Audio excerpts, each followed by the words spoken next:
नमस्कार।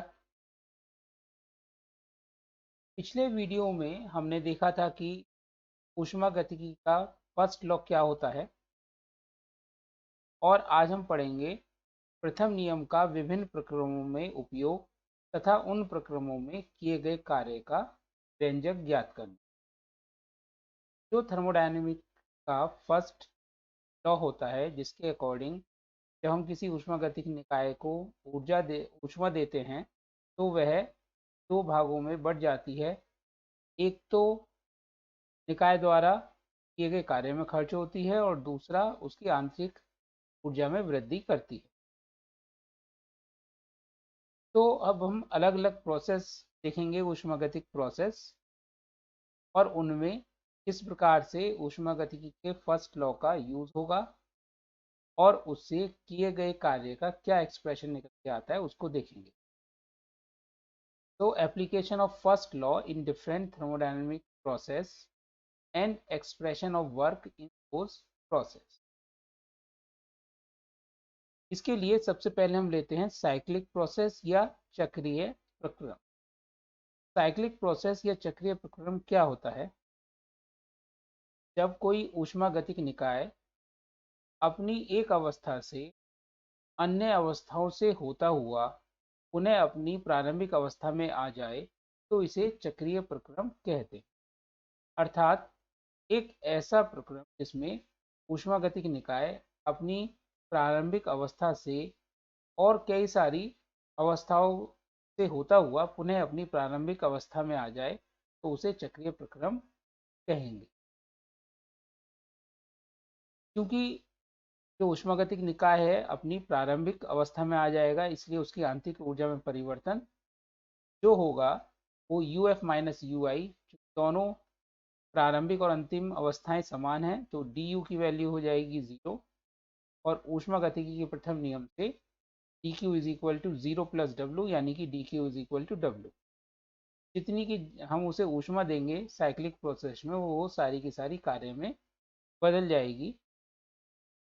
इसका संकेतक वक्र चित्रानुसार होगा, इंडिकेटर डायग्राम चित्रानुसार होगा। ये आई रिप्रेजेंट कर रहा है इनिशियल स्टेट को और एफ रिप्रेजेंट कर रहा है एक दूसरी स्टेट को किसी ऊष्मागतिक निकाय के लिए। तो निकाय आई से प्रारंभ होकर एक दूसरी अवस्था एफ से होता हुआ पुनः अपने प्रारंभिक अवस्था आई में आ गया। ये प्रोसेस कराएगा cyclic process.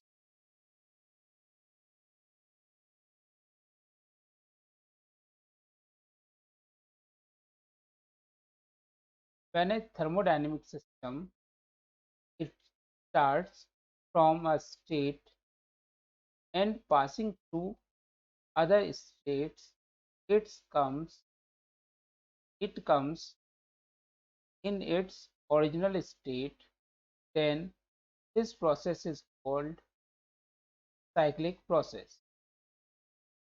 It means a thermodynamic system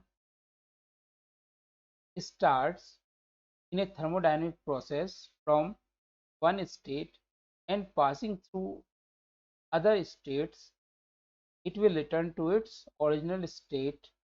Then this thermodynamic process is called cyclic process.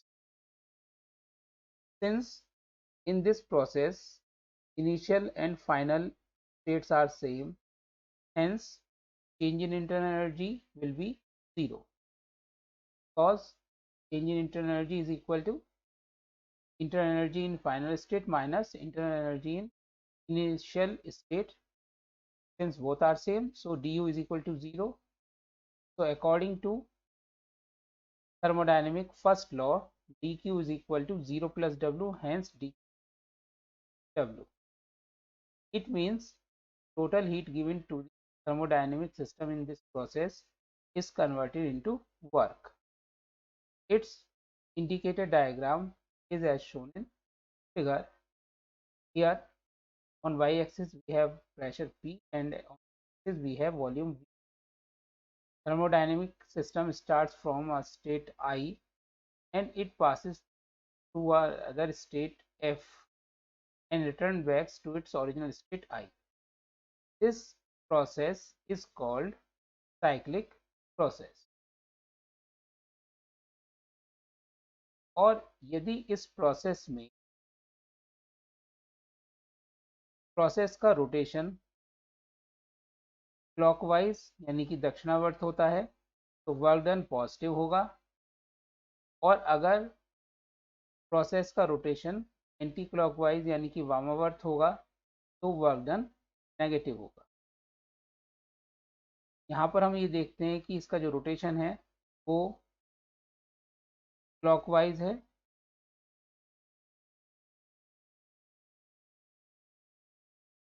तो वर्क डन पॉजिटिव होगा। कार्य पॉजिटिव होने पर निकाय को ऊष्मा दी जाएगी, यानी कि अगर वर्क डन पॉजिटिव आ रहा है mean it is given system, और कार्य नेगेटिव होने पर निकाय से ऊष्मा ली जाएगी। वर्क नेगेटिव आ रहा है it means it is taken out from system. तो इसको हम दूसरी तरीके से भी देख सकते हैं कि आई से एफ तक जाने में work done area under the scatter diagram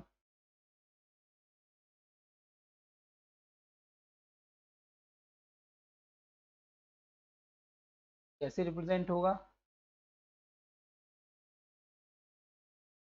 और एफ से आई तक आने में आई से एफ तक का जो एरिया होगा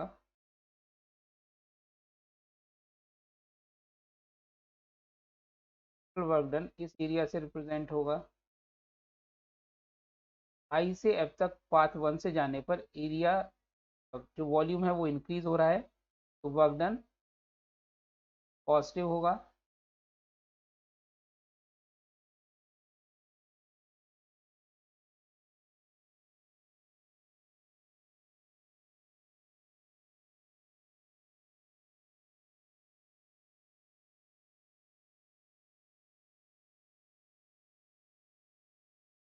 और जब एफ से आई की तरफ पाथ 2 से ये लौट रहा है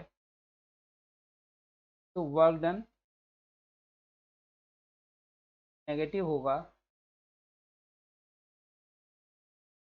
क्योंकि अब वॉल्यूम इंक्रीज हो रहा है।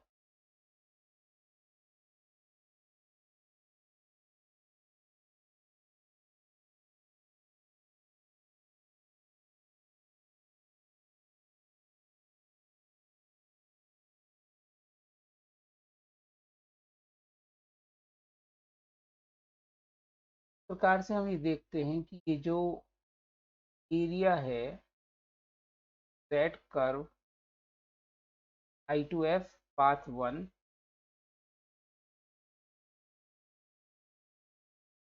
और एफ टू आई पाथ 2 में है,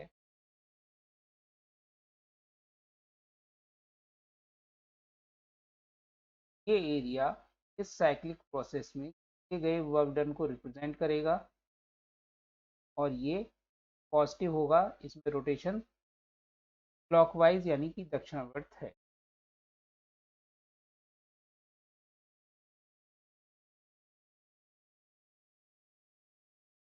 जब सिस्टम वर्क करेगा बाहर से हीट सिस्टम को दी जाएगी, और जब सिस्टम पर कार्य पॉजिटिव का मतलब है सिस्टम वर्क करेगा, जब वर्क नेगेटिव होगा तो बाहर से हीट मतलब सिस्टम से हीट बाहर को जाएगी। Second type of process is समआयतनिक प्रक्रम या आइसोकोरिक प्रोसेस। तो इसका एग्जाम्पल है जिसमें कि आयतन स्थिर रहे, ऐसे एक प्रोसेस का एग्जाम्पल है कि अगर कोई गैस बंद बर्तन में है तो इसको अगर हम बाहर से कुछ हीट देते हैं या बाहर इसमें से कुछ हीट बाहर निकालेंगे तो इसका वॉल्यूम कांस्टेंट रहेगा, यानी इसमें delta V is equal to 0। ऐसी स्थिति में work done E delta V is equal to 0। बंद बर्तन है, बाहर से जो इसका प्रेशर है वो भी कांस्टेंट है, वर्क डन 0 हो जाएगा। ऐसी स्थिति में Q is equal to delta E. अर्थात जितनी भी हम उसको हीट देंगे वो उसकी सब उसकी इंटरनल एनर्जी में कन्वर्ट हो जाएगी। तो जैसे अगर हम किसी बंद बर्तन में भरी हुई गैस को गर्म करते हैं तो जितनी हम उसको हीट देते हैं वो उसकी इंटरनल एनर्जी यानी कि टेम्परेचर को बढ़ा देती है।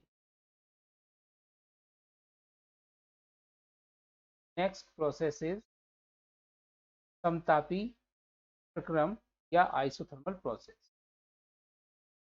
तो जब किसी थर्मोडायनेमिक सिस्टम को हम ऐसे प्रोसेस से एक स्टेट में दूसरे स्टेट में ले जाएं कि उसका टेम्परेचर कांस्टेंट रहे, तब उसे हम आइसोथर्मल प्रोसेस कहते हैं। डेफिनेशन कर दें, समायतनिक प्रक्रम, a process in which a thermodynamic system has constant volume is called isochoric process. For example, gas in closed vessel. समतापी प्रक्रम, a thermodynamic process in which temperature of thermodynamic system remains constant is called isothermal process. यानी एक ऐसा प्रक्रम जिसमें ऊष्मागतिक निकाय का ताप स्थिर रहता है उसे हम समतापी प्रक्रम कहते हैं। फॉर एग्जाम्पल, किसी सुचालक तल वाले सिलेंडर में भरी गैस को स्थिर तापकुंड पर रखकर धीरे धीरे प्रसार या संपीड़न करते हैं तो इसे समतापी प्रक्रम कहते हैं। इस प्रोसेस का एग्जाम्पल है when a cylinder of conducting bottom filled by a gas is placed on constant temperature source and either it is expanded or compressed slowly, then this process is called isothermal process. इस process में temperature constant रहता है और जब temperature constant रहता है तो thermodynamic system की इंटरनल एनर्जी यू कांस्टेंट रहेगी। अतः एक अवस्था से दूसरी अवस्था में जाने पर आंतरिक ऊर्जा में परिवर्तन delta U is equal to zero और ऊष्मागतिकी के प्रथम नियम Q is equal to delta U plus W से Q is equal to W. आदर्श गैस के लिए हम जानते हैं कि बॉयल का नियम लगता है कांस्टेंट टेम्परेचर पर। तो अगर गैस है, थर्मोडायनेमिक सिस्टम गैस है, तो उसके लिए P इक्वल टू कांस्टेंट लगेगा और Q is equal to W. तो जितनी हम उसे हीट देंगे वो सारी की सारी उसके वर्क डन के इक्वल होगी। अगर सिस्टम पर वर्क होगा W तो उसके अंदर से Q हीट निकलकर कांस्टेंट टेम्परेचर पर चली जाएगी, कांस्टेंट टेम्परेचर का जो सोर्स है। और अगर सिस्टम वर्क करेगा यानी कि अगर वो एक्सपेंड होगा तो कांस्टेंट टेम्परेचर सोर्स से हीट थर्मोडायनेमिक सिस्टम के अंदर आ जाएगी। Next process is isobaric process या समदाबी प्रक्रम। तो किसी ऊष्मागतिक निकाय का वह प्रक्रम जिसमें जब यह एक अवस्था से दूसरी अवस्था में जाता है तो इसका दाब नियत रहता है, से समदाबी प्रक्रम कहते हैं। When a thermodynamic system passes through one state to other in a process such that its pressure remains constant, then it is called isobaric process. इस प्रक्रम में प्रेशर कांस्टेंट है इसलिए W का फॉर्मूला रहेगा P delta B।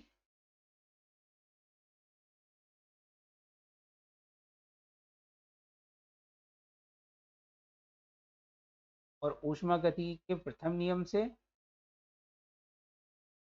Q is equal to delta U plus W से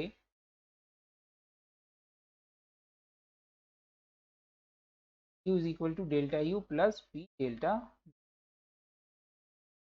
ये formula लगेगा W is equal to P delta V isobaric process.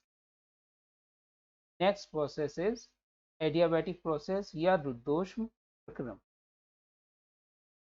तो जब कोई ऊष्मागतिक निकाय अपनी एक अवस्था से दूसरी अवस्था में ऐसे प्रक्रम द्वारा जाता है में वातावरण से ऊष्मा का आदान प्रदान न हो, तो इसे रुद्धोष्म प्रक्रम कहते हैं। A thermodynamic process in which a thermodynamic system goes from one state to other state such that it will not exchange any heat from its surrounding, then it or we can say then this process is called adiabatic process। क्योंकि इस प्रक्रम में thermodynamic system और के surrounding के बीच में कोई भी हीट एक्सचेंज नहीं होती, तो Q इज इक्वल टू 0। अतः प्रथम नियम Q is equal to delta U plus W से delta U is equal to minus W. अर्थात यदि हम कार्य निकाय पर करेंगे तो W कार्य निकाय पर करने से W नेगेटिव होगा, अर्थात आंतरिक ऊर्जा delta U is equal to minus W that is plus W times बढ़ जाएगी और ताप भी बढ़ जाएगा। रुद्धोष्म प्रक्रम में यदि हम किसी निकाय पर कार्य करेंगे तो किए गए कार्य के बराबर उसकी आंतरिक ऊर्जा बढ़ जाएगी, जिस कारण उसका टेम्परेचर बढ़ जाएगा। और इसी प्रकार रुद्धोष्म प्रक्रम में निकाय द्वारा कार्य करने से निकाय की आंतरिक ऊर्जा व ताप घटेगा, क्योंकि यदि निकाय कार्य करेगा तो W पॉजिटिव होगा और delta U is equal to minus W that is delta U कैसा आ जाएगा नेगेटिव, तो आंतरिक ऊर्जा भी घट जाएगी और उसी अनुसार ताप घटेगा। In adiabatic process since heat exchange is 0 so Q is equal to 0, so by first law Q is equal to delta U plus W, hence we can say delta U is equal to minus W। if in case we do work on system then W will be negative, it means internal energy delta U is equal to minus of work done, since work done is negative, that is plus magnitude of work done, hence delta U will increase। since delta U increases, so temperature of system will also increase, because we know that internal energy is proportional to kinetic energy, internal kinetic energy, and that is proportional to under root of temperature। It means if in adiabatic process to work on the system, then temperature of the system will increase। Similarly, if in adiabatic process work is done by the system, then W is positive and delta U is negative, it means internal energy of the system will decrease, hence temperature will also decrease। इसको अब हम इस example से समझ सकते हैं कि रुद्धोष्म प्रक्रम ऐसे प्रक्रम होते हैं, व्यवहार में रुद्धोष्म प्रक्रम प्राप्त करने के लिए यदि हम किसी प्रक्रम को बहुत तेजी से करें तो ऐसी अवस्था में हीट का ट्रांसफर नहीं होता है और वह प्रक्रम लगभग रुद्धोष्म प्रक्रम होता है। फॉर एग्जाम्पल, जब टायर में हवा भरने पर हम किसी पंप से उसकी हवा भरते हैं तो पंप का नोजल गर्म हो जाता है, और इसी प्रकार से जब टायर के नोजल से हवा निकालते हैं तो वह हमें ठंडी महसूस होती है। इसको हम रुद्धोष प्रक्रम के द्वारा एक्सप्लेन कर सकते हैं। पहले कि जब हम टायर में हवा भरते हैं पंप के द्वारा, तो पंप को तेजी से चलाते हैं। पंप को जब हम तेजी से चलाते हैं तो पंप के अंदर भरी हुई गैस टायर के अंदर जाती है, और जब यह प्रक्रम रुद्धोष्म होगा तो गैस पर किया गया कार्य गैस के टेम्परेचर को बढ़ाएगा, और जो पंप का नोजल होता है वो मेटल का बना होता है, जिसके कारण का टेम्परेचर भी बढ़ जाएगा और वो हमें गर्म महसूस होगा। इसी प्रकार से जब टायर से हवा निकलती है तो वह बहुत तेजी से बाहर को निकलती है। ऐसी स्थिति में हवा का बाहर निकलना रुद्धोष प्रक्रम माना जा सकता है, और हवा टायर से बाहर निकलते वक्त बाहरी वायुमंडल दाब के विरुद्ध कार्य करती है, जिस कारण उसकी आंतरिक ऊर्जा घट जाती है, और आंतरिक ऊर्जा के घटने से, जैसा कि भी हमने ऊपर देखा था, उसका टेम्परेचर भी कम हो जाएगा।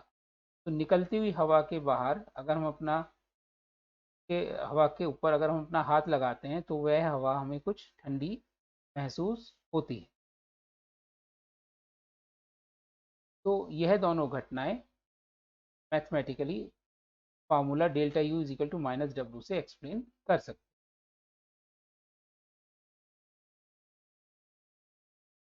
in practical we can get adiabatic process when a process is done very rapidly, so that heat is not transferred in that small time interval. Then that process is called adiabatic process. For example, when we fill air in a tire by a pump, then its nozzle will get heated, and when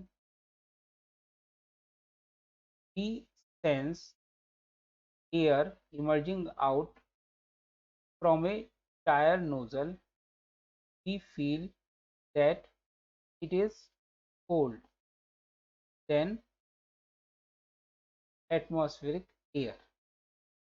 First of all, we explain how or why we feel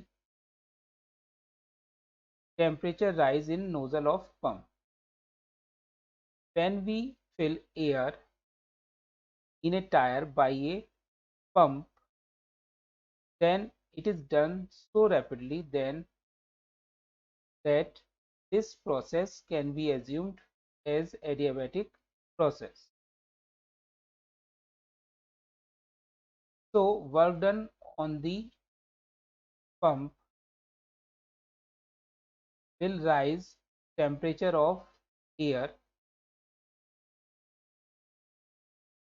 and since nozzle of pump is of metal, its temperature will also rise. Secondly, when air emerges out from the tire or tube, then it do work against atmospheric pressure. Since this process is adiabatic, hence by doing work against atmospheric pressure, the temperature of air emerges out will decrease. So we feel that temperature of emerging air is reduced and it becomes cold. रुद्धोष प्रक्रम में गैसों पर Poisson का नियम लागू होता है, ना कि बॉयल का नियम। इसके अनुसार P pressure into V volume raise to power gamma constant होता है, और इसके साथ में आदर्श गैस समीकरण PV इक्वल टू RT लगाने पर पॉइसन के नियम के डिफरेंट फॉर्म मिलेंगे हमें T raise to power gamma minus 1, T raise to power 1 minus gamma, T raise to power gamma, जहाँ गामा की वैल्यू होती है कैपिटल सी और कैपिटल सी वी, यानी मोलर विशिष्ट का अनुपात।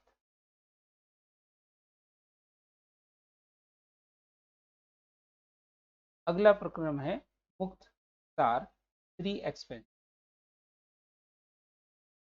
यदि किसी ऊष्मागतिक निकाय का प्रसार इस प्रकार हो कि न तो इस दौरान ऊष्मा का स्थानांतरण हो और न ही निकाय पर अथवा निकाय द्वारा कार्य किया जाए, तो इसे मुक्त प्रसार कहते हैं।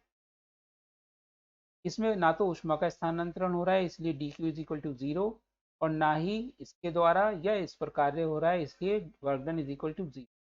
ऐसी स्थिति में प्रथम नियम से delta U is equal to 0, that is U I is equal to U F, अर्थात आंतरिक ऊर्जा अपरिवर्तित रहेगी।